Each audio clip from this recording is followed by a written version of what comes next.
Hello everyone, myself Dr. Vijeta, and today we are going to discuss human female reproductive system. Students, female has two sets of organ, that is the internal genitalia and external genitalia. Internal genitalia and external genitalia. We are going to discuss each one by one. So let's talk about internal genitalia first. Students, internal genitalia, it includes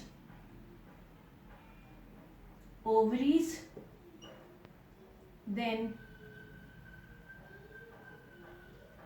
fallopian tubes, third uterus, and fourth vagina.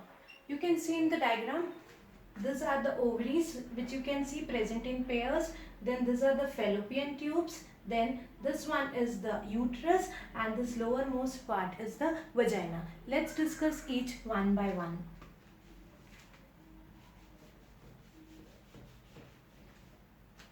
Students, these ovaries are present in pairs.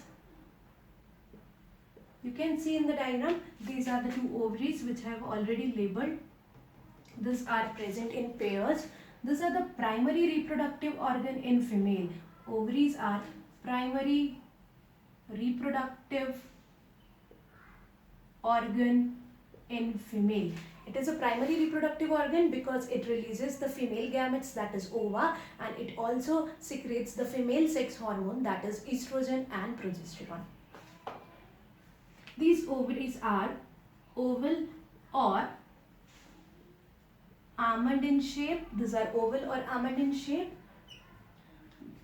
They are around 3 cm long, 1.5 cm broad, and around 1 cm thick. So dimension is they are around 3 cm long, 1.5 cm broad, and around 1 cm in thickness. So the transverse section of the ovary we are going to see in the next video. Student, this ovary are attached to the uterus with the help of an ovarian ligament. This one is the ovarian ligament.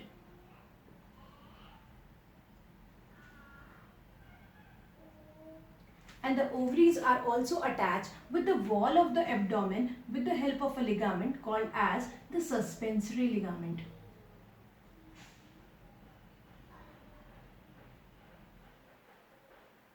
So students, if this is an ovary, the ovary is attached with the uterus. This is the ovarian ligament, and this ovary is attached with the wall of the abdomen with the help of the suspensory ligament. So ovarian ligament and suspensory ligament. So there is an ovarian ligament, and next is suspensory ligament.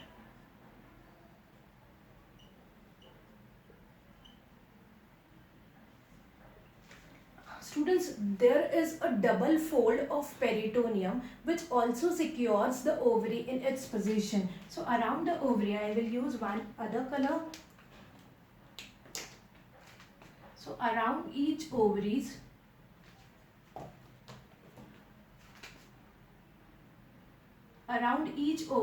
there is a double fold of peritoneum which secure the ovary in its position. That peritoneal fold is called as the mesovarium. So the fold of peritoneum which secures the ovary in its position is called as the mesovarium. Functions of the ovary: it releases, as I already told you, it releases the female gamete, that is ova, and it also secretes the female sex hormone, that is estrogen and progesterone, which are responsible or which controls the menstrual cycle and the secondary sexual characters in female. Students, the transverse section of ovary we are going to discuss in the later part of this topic. This is all about ovaries. After ovaries, there is a fallopian tube.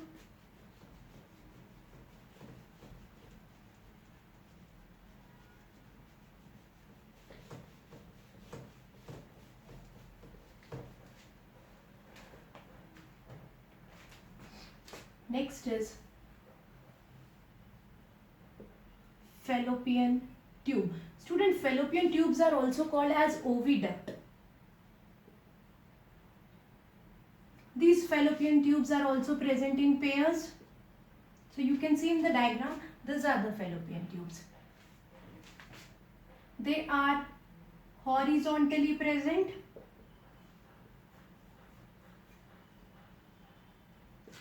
Muscular tube. See, they are horizontally present and they are the muscular tube. They are around 12 centimeter long. They are internally lined by ciliated epithelium. Lined by ciliated epithelium. So students, it is internally lined by ciliated epithelium. This cilia helps in the movement of ova, as the female gametes, that is ova, is non-motile. So this cilia helps in the movement of ova. Now, each fallopian tube is divided into 3 parts. This funnel-shaped part, student, this funnel-shaped part. This funnel-shaped part of the fallopian tube is called as the infundibulum.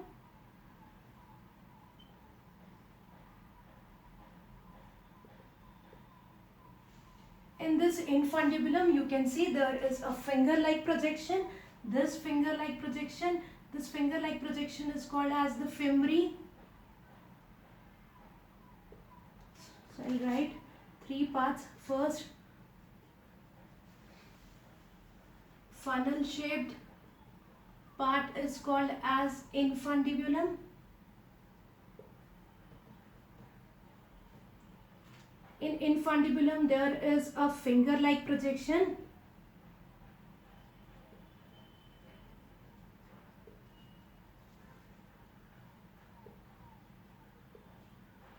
Called as femori.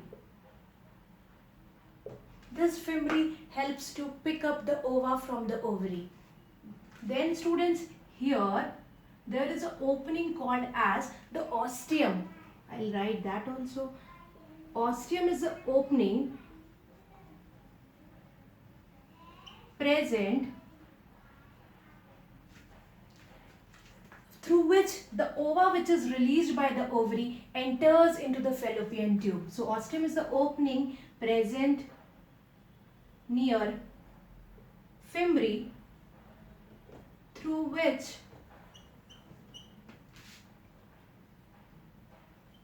ova released by ovary enters into the oviduct. So student, this is all about the infundibulum, femori and the ostium. Now the next part.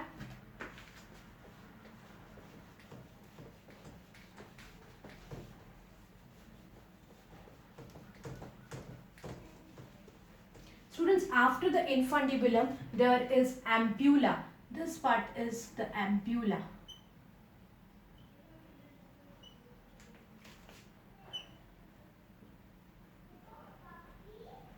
After the infundibulum, the next part is the ampulla. Student, ampulla is the exact location where the ova or the egg waits for the sperm for fertilization. It is the exact location where the ova waits for sperm for fertilization. After ampulla, the next part is the isthmus. So after ampulla, the next part is isthmus. This isthmus, it opens into the uterine cavity.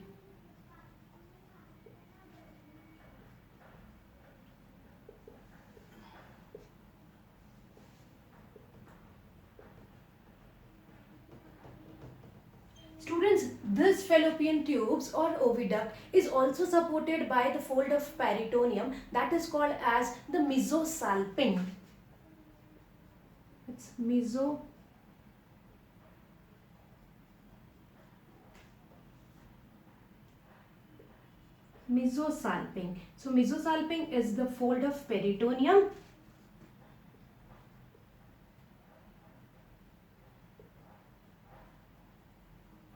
which holds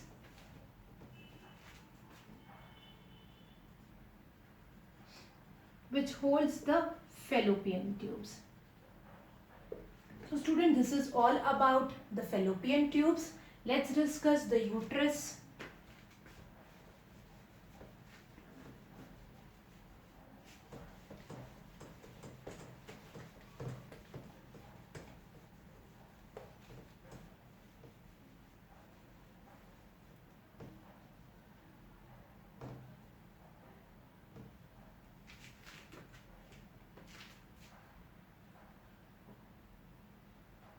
Students, this uterus is a pear-shaped muscular organ.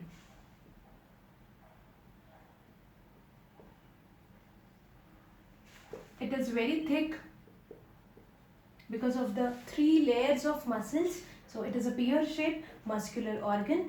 It is present in the pelvic cavity between urinary bladder and rectum. So urinary bladder is present in front of the uterus and the rectum is present behind the uterus. So I'll write pelvic cavity between the urinary bladder and rectum. Now let's talk about the dimension, students. It is 8 cm long, around 5 cm broad and around 3 cm in thickness. Student, this uterus is divided into 3 parts. This dome-shaped part of the uterus is called as the fundus. The middle part of the uterus is called as the body, and the lower narrow part is called as the cervix, which I have already written, cervix. So student, this uterus is divided into 3 parts. First, that is fundus. It is the uppermost dome-shaped part above the fallopian tube. ये fallopian tube की opening के ऊपर का जो dome-shaped part है उसको fundus कहा जाता है. So it is a dome-shaped part. Then second is the body. Below the fundus, this large portion is the body. Then after body, there is a cervix. This cervix is the lowermost narrow part of the uterus. It is the lowermost narrow part of uterus. Now students, I already told you that it is a thick and a highly muscular organ. Let's talk about the different layers or the walls of a uterus.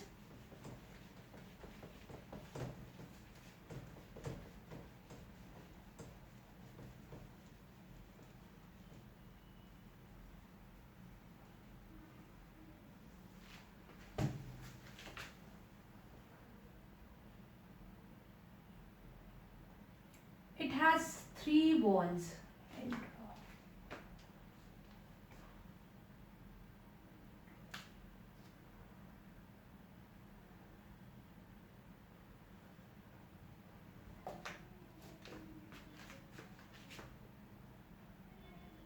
The outermost wall, the outer one, is perimetrium. The middle red one is myometrium, and the inner one is endometrium. It's endometrium. So the outermost is the perimetrium, the middle one is the myometrium, and the innermost is the endometrium. So student, this perimetrium is nothing but a peritoneal layer. Perimetrium is the peritoneal layer. Then the myometrium is the muscular layer. The myometrium, it is the muscular layer, and the innermost, that is endometrium,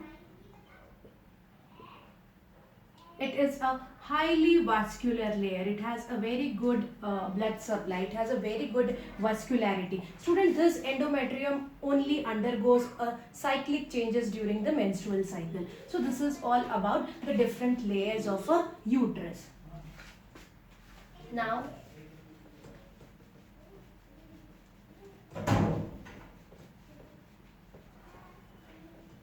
student, the uterus is supported by a broad ligament. Uterus is supported by the broad ligament. So this one is the broad ligament.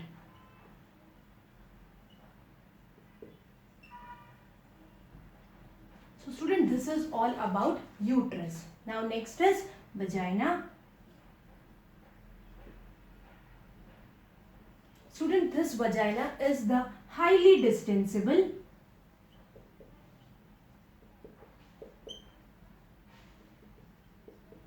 fibromuscular canal.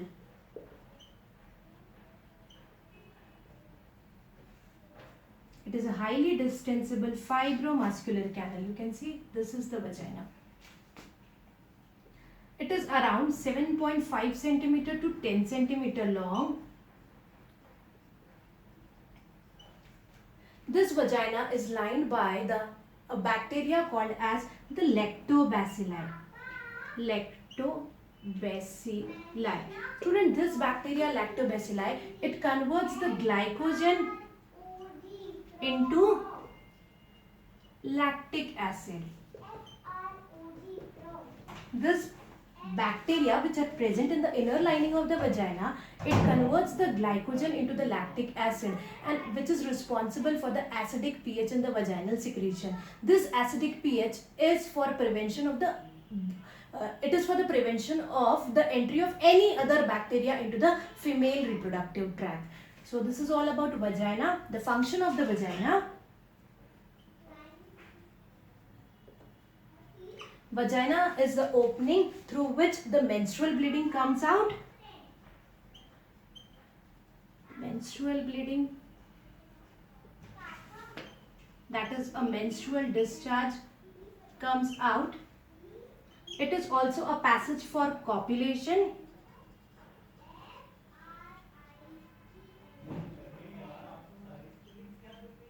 It is also a passage through which a fetus come out during normal delivery.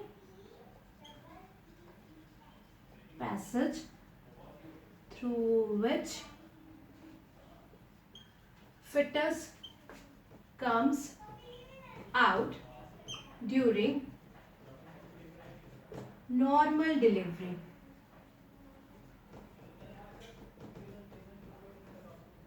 So students, this is all about vagina along with its function. So in this video, we have discussed the internal genitalia of a female. In the next video, we are going to discuss about the external genitalia. Thank you so much, dear students.